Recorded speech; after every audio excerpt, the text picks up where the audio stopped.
Öydünkü samana bırakız. Öydünkü samana. Manas öydünkü samana cetkizezin. Öydünkü samana cetkizezin Manas. Öydünkü samana. Öydünkü samana cetkizezin Balban. Öydünkü samana cetkizezin. Öydünkü samana cetkizezin. Manas aldı tuş düşerken. Ay anasını takımından al koştu. Cerde kaç kılayet da öyle nesiniz? Kaç desen kaçmayız var. Kaç atı gezin var burada? Kaç desen kaçmayız. Ha şunday bulur. Öydünkü samana cetkizin. Başka bir muravege.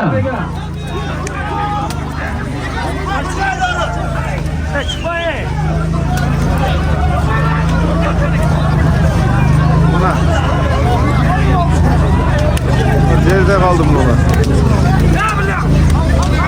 Sağ ol Marat sağ ol. Nerede ne ihtiyat mı olsa Öydünkü samana cetkizin Balban. Öydünkü samana cetkizip durmanız.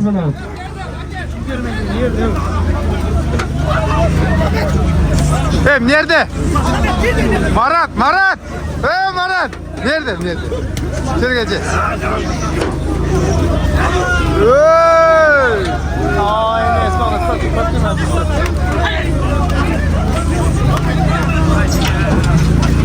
Melizaka, duvarın suyu yakına Melizaka.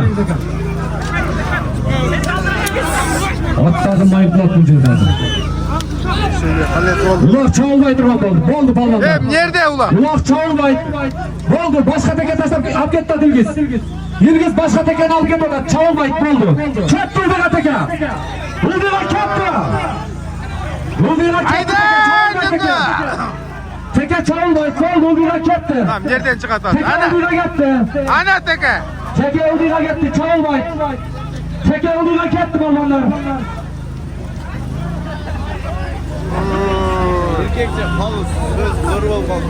Teke uldura ketken Balbanlar. Teke uldura gitti, çoğulmaydı. Dilgiz Ömer'den Dilgiz Edirap. Manastın takımından düştürmüşsünüz elden. Teke gitti, bırçaka gitti. Bırçaka gitti, narkı çek.